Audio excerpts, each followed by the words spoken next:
Urdu audio books .com پر آپ سن رہے ہیں سیرت سرور عالم صلی اللہ علیہ وآلہ وسلم، جلد اول، تالیف مولانا سید ابوالعلا مودودی، آواز وجیح احمد صدیقی، پروڈیوسر اظہر نیاز۔ باب 12، قرآن اور حضور صلی اللہ علیہ وآلہ وسلم کے متعلق مستشرقین کی علمی خیانتیں۔ اسلام، قرآن اور سیرت نبی اکرم صلی اللہ علیہ وآلہ وسلم کے متعلق مستشرقین نے جو کام کیا ہے اس میں بے شمار فضولیات اور نامعقول باتیں سامنے آتی ہیں، جنہیں تحقیق کے خوبصورت نام سے علمی حقائق کی حیثیت دے کر پھیلایا گیا ہے۔ ان نام نہاد حقائق کے دائرے میں ولیم میور جیسے متعصب مصنفین سے لے کر من گمری وارڈ جیسے معتدل مزاج اہل قلم تک ایسی مضحکہ انگیز باتیں اسلام اور نبی اکرم صلی اللہ علیہ وآلہ وسلم کے متعلق پائی جاتی ہیں کہ جن سے آگاہ ہو جانے والے منصف مزاج قارئین کی نگاہ میں مستشرقین کے سارے علمی کارناموں کی وقت ختم ہو جاتی ہے۔ ان شاندار علمی تحقیقی کارناموں کا ایک مقصد تو حروب صلیبیہ کی پیدا کردہ ذہنیت کے تحت عیسائیوں کے جہان افکار کو اسلام کی یلغار سے محفوظ کرنے کے لیے تعصبات کی دیواریں اٹھانا ہے۔ ان کا دوسرا مقصد اسلام سے ناآشنا مسلمانوں کو اسلام کے متعلق مغالطوں اور شبہات میں ڈالنا بھی ہے۔ بئیں ہمہ مستشرقین ہمارے جدید طبقوں کے لیے ایک صدی سے معلمین اسلام اور اساتذہ سیرت بنے ہوئے ہیں، اور اسلام ناآشنا مسلمان ان کی تحریروں کو پڑھ کر ایسے شکوک میں مبتلا ہوتے ہیں اور ایسے اعتراضات اپنے ہی دین کے خلاف خود اٹھاتے ہیں کہ ہر شناسائے حقیقت کے لیے حیرت و عبرت کا مقام پیدا ہو جاتا ہے۔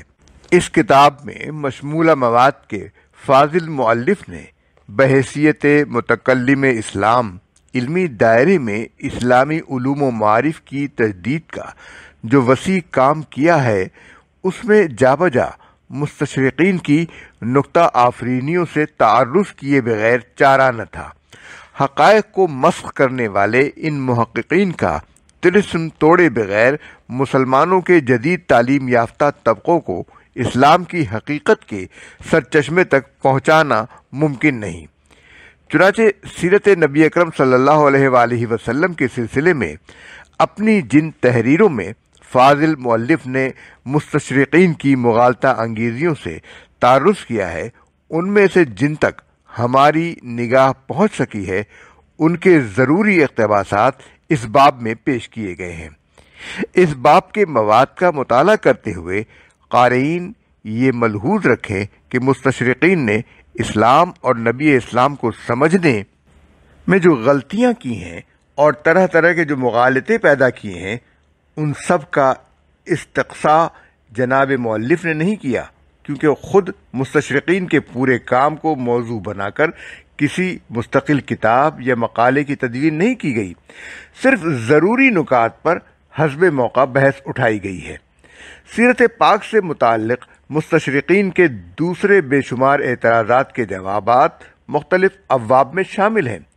اگرچہ معترضین کے مقولے درج نہیں کیے گئے۔ یہاں یہ واضح کر دینا بھی ضروری ہے کہ اس باب کے مواد کے بارے میں یہ مسئلہ ہمارے لیے الجھن کا باعث بنا کہ اسے کتاب کے کس حصے میں کس مقام پر رکھا جائے۔ غور و بحث کے بعد ہم نے اسے بھی بنیادی مباحث میں جگہ دی ہے، کیونکہ جہاں اس حصے کے دوسرے مضامین کو یہ اہمیت ہے کہ سیرت پاک صلی اللہ علیہ وآلہ وسلم کو سمجھنے کے لیے ان کا مطالعہ ضروری ہے، وہاں مستشرقین کے باب کا مطالعہ بھی بعض ایسی رکاوٹوں کو دور کرتا ہے جو سیرت نبوی کے فہم میں حائل ہوتی ہیں۔ اس باب کی فصل اول بڑی مختصر ہے مگر انتہائی جامع بھی۔ ایک چند سطری عبارت کو ہم نے مستقل فصل اس لیے قرار دیا ہے کہ فاضل مؤلف کا یہ نقطہ نظر نمایاں ہو کر سامنے آ جائے۔ مرتبین۔ فصل اول، مستشرقین کا نامعقول طریقہ کار۔ یہ بدتینت لوگ علم کے نام سے جو تحقیقات کرتے ہیں اس میں پہلے اپنی جگہ یہ طے کر لیتے ہیں کہ قرآن کو بہرحال منزل من اللہ تو نہیں ماننا ہے۔ اب کہیں نہ کہیں سے اس امر کا ثبوت بہم پہنچانا ضروری ہے کہ جو کچھ محمد صلی اللہ علیہ وآلہ وسلم نے اس میں پیش کیا ہے یہ فلاں فلاں مقامات سے چرائے ہوئے مضامین اور معلومات ہیں۔ اس طرز تحقیق میں یہ لوگ اس قدر بے شرمی کے ساتھ کھینچ تان کر زمین اور آسمان کے قلابے ملاتے ہیں کہ بے اختیار گھن آنے لگتی ہے، اور آدمی کو مجبوراً کہنا پڑتا ہے کہ اگر اسی کا نام علمی تحقیق ہے تو لعنت ہے اس علم پر اور اس تحقیق پر۔ فصل 2، بحیرہ راہب کا افسانہ۔ جن لوگوں نے نبی کی بات ماننے سے انکار کر دیا ہے وہ کہتے ہیں کہ یہ فرقان ایک من گھڑت چیز ہے جسے اس شخص نے آپ ہی گھڑ لیا ہے، اور کچھ دوسرے لوگوں نے اس کام میں اس کی مدد کی ہے۔ بڑا ظلم اور سخت جھوٹ ہے جس پر یہ لوگ اتر آئے ہیں۔ کہتے ہیں یہ پرانے لوگوں کی لکھی ہوئی چیزیں ہیں جنہیں یہ شخص نقل کراتا ہے اور وہ اسے صبح و شام سنائی جاتی ہیں۔ اے محمد ان سے کہو کہ اسے نازل کیا ہے اس نے جو زمین اور آسمانوں کا بھید جانتا ہے، حقیقت میں وہ بڑا غفور الرحیم ہے۔ سورہ فرقان آیت 4، 5، 6۔ یہ وہی اعتراض ہے جو اس زمانے کے مستشرقین مغرب قرآن مجید کے خلاف پیش کرتے ہیں۔ حضور صلی اللہ علیہ وسلم کی قوم نے اعتراض کیوں نہ اٹھایا؟ لیکن یہ عجیب بات ہے کہ نبی صلی اللہ علیہ وآلہ وسلم کے ہم عصر دشمنوں میں سے کسی نے بھی یہ نہیں کہا کہ تم بچپن میں بحیرہ راہب سے جب ملے تھے اس وقت یہ سارے مضامین تم نے سیکھ لیے تھے، اور نہ یہ کہا کہ جوانی میں جب تجارتی سفروں کے سلسلے میں تم باہر جایا کرتے تھے اس زمانے میں تم نے عیسائی راہبوں اور یہودی ربیوں سے یہ معلومات حاصل کی تھیں، اس لیے کہ ان سارے سفروں کا حال ان کو معلوم تھا۔ یہ سفر اکیلے نہیں ہوئے تھے، ان کے اپنے قافلوں کے ساتھ ہوئے تھے، اور وہ جانتے تھے کہ ان میں سے کسی سے کچھ سیکھ آنے کا الزام ہم پر لگائیں گے تو ہمارے اپنے ہی شہر میں سینکڑوں زبانیں ہم کو جھٹلا دیں گی۔ اس کے علاوہ مکے کا ہر عام آدمی پوچھے گا اگر یہ معلومات اس شخص کو 12-13 برس کی عمر ہی میں بحیرہ سے حاصل ہو گئی تھیں تو آخر یہ شخص کہیں باہر تو نہیں رہتا تھا، ہمارے ہی درمیان رہتا بستا تھا؟ کیا وجہ ہے کہ 40 برس تک اس کا یہ سارا علم چھپا رہا اور کبھی ایک لفظ بھی اس کی زبان سے ایسا نہ نکلا جو اس علم کی غمازی کرتا؟ یہی وجہ ہے کہ کفار مکہ نے اتنا سفید جھوٹ بولنے کی جرت نہ کی اور اسے بات کے زیادہ بے حیا لوگوں کے لیے چھوڑ دیا۔ کفار مکہ کا اعتراض کیا تھا؟ وہ جو بات کہتے تھے وہ نبوت سے پہلے کے متعلق نہیں بلکہ دعوی نبوت کے زمانے کے متعلق تھی۔ ان کا کہنا یہ تھا کہ یہ شخص ان پڑھ ہے، خود مطالعہ کر کے نئی معلومات حاصل نہیں کر سکتا، پہلے اس نے کچھ سیکھا نہ تھا۔ 40 برس کی عمر تک ان میں سے کوئی بھی نہ جانتا تھا جو باتیں آج اس کی زبان سے نکل رہی ہیں اب آخر یہ معلومات آ کہاں سے رہی ہیں؟ ان کا سرچشمہ لامحالہ کچھ اگلے لوگوں کی کتابیں ہیں جن کے اقتباسات راتوں کو چپکے ترجمہ اور نقل کرائے جاتے ہیں۔ انہیں کسی سے یہ شخص پڑھوا کر سنتا ہے اور پھر انہیں یاد کر کے ہمیں دن کو سنا دیتا ہے۔ روایات سے معلوم ہوتا ہے کہ اس سلسلے میں وہ چند آدمیوں کے نام بھی لیتے تھے جو اہل کتاب تھے، پڑھے لکھے تھے اور مکہ میں رہتے تھے، یعنی اداس حلیطب بن عبد العزیٰ کا آزاد کردہ غلام، یسار علا بن حضرمی کا آزاد کردہ غلام اور جبر عامر بن ربیعہ کا آزاد کردہ غلام۔ بظاہر بڑا وزنی اعتراض معلوم ہوتا ہے۔ وحی کے دعوے کو رد کر دینے کے لیے نبی کے ماخذ علم کی نشاندہی کر دینے سے بڑھ کر اور کون سا اعتراض وزنی ہو سکتا ہے؟ مگر آدمی پہلی ہی نظر میں یہ دیکھ کر حیران رہ جاتا ہے کہ جواب میں سرے سے کوئی دلیل پیش نہیں کی گئی، بلکہ صرف یہ کہہ کر بات ختم کر دی گئی کہ تم صداقت پر ظلم کر رہے ہو، صریح بے انصافی کی بات کہہ رہے ہو، سخت جھوٹ کا طوفان اٹھا رہے ہو۔ یہ تو اس خدا کا کلام ہے جو آسمان و زمین کے بھید جانتا ہے۔ کیا یہ حیرت کی بات نہیں کہ سخت مخالفت کے ماحول میں ایسا زوردار اعتراض پیش کیا جائے اور اس کو یوں حقارت سے رد کر دیا جائے؟ کیا واقعی یہ ایسا ہی پوچھ اور بے وزن اعتراض تھا کہ اس کے جواب میں بس جھوٹ اور ظلم کہہ دینا کافی تھا؟ آخر وجہ کیا ہے کہ اس مختصر سے جواب کے بعد نہ عوام نے کسی تفصیلی اور واضح جواب کا مطالبہ کیا اور نہ نئے ایمان والوں کے دلوں میں کوئی شک پیدا ہوا، اور نہ مخالفین ہی میں سے کسی کو یہ کہنے کی ہمت ہوئی کہ دیکھو ہمارے اس وزنی اعتراض کا جواب بن نہیں پڑ رہا ہے اور محض جھوٹ اور ظلم کہہ کر بات ٹالی جا رہی ہے۔ اس گتھی کا حل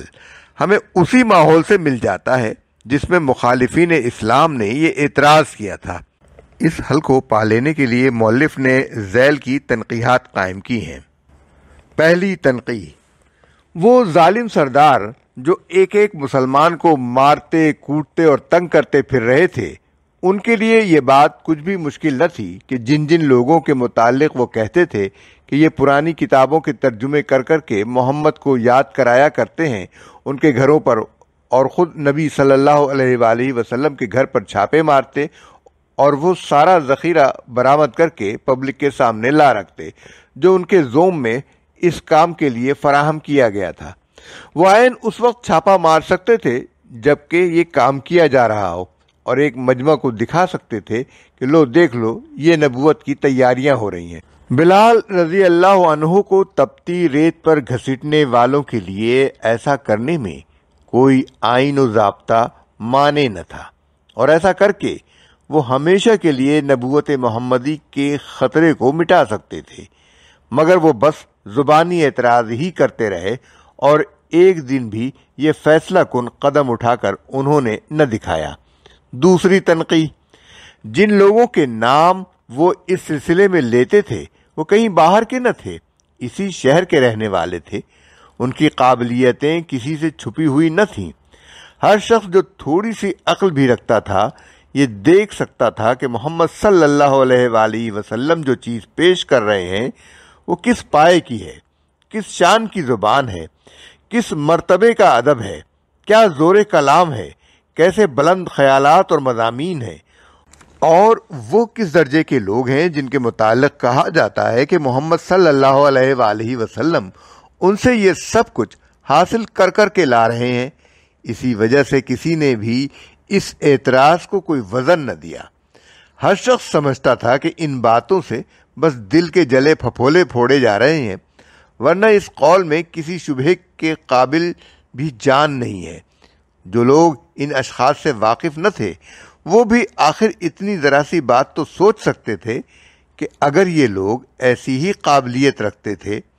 تو آخر انہوں نے خود اپنا چراغ کیوں نہ جلایا؟ ایک دوسرے شخص کے چراغ کو تیل مہیا کرنے کی انہیں ضرورت کیا پڑی تھی، اور وہ بھی چپکے چپکے کہ اس کام کی شہرت کا ذرا سا حصہ بھی ان کو نہ ملے۔ تیسری تنقیح: وہ سب اشخاص جن کا نام اس سلسلے میں لیا جا رہا تھا بیرونی ممالک سے آئے ہوئے غلام تھے جن کو ان کے مالکوں نے آزاد کر دیا تھا۔ عرب کی قبائلی زندگی میں کوئی شخص بھی کسی طاقتور قبیلے کی حمایت کے بغیر نہ جی سکتا تھا۔ آزاد ہو جانے پر بھی غلام اپنے سابق مالکوں کے ولائے یعنی سرپرستی میں رہتے تھے، اور ان کی حمایت ہی معاشرے میں ان کے لیے زندگی کا سہارا ہوتی تھی۔ اب یہ ظاہر بات ہے کہ اگر محمد صلی اللہ علیہ وآلہ وسلم ان لوگوں کی بدولت معاذ اللہ ایک جھوٹی نبوت کی دکان چلا رہے تھے تو یہ لوگ کسی خلوص اور نیک نیتی کے ساتھ تو اس سازش میں آپ کے شریک نہ ہو سکتے تھے۔ آخر کار ایسے شخص کے وہ مخلص رفیق کار اور سچے عقیدت مند کیسے ہو سکتے تھے جو رات کو انہی سے کچھ باتیں سیکھتا ہو اور دن کو دنیا بھر کے سامنے یہ کہہ کر پیش کرتا ہو کہ یہ خدا کی طرف سے مجھ پر وحی نازل ہوئی ہے۔ اس لیے ان کی شرکت کسی لالچ اور کسی غرض ہی کی بنا پر ہو سکتی تھی، مگر کون صاحب عقل و ہوش آدمی یہ باور کر سکتا تھا کہ یہ لوگ خود اپنے سرپرستوں کو ناراض کر کے محمد صلی اللہ علیہ وآلہ وسلم کے ساتھ اس سازش میں شریک ہو گئے ہوں گے؟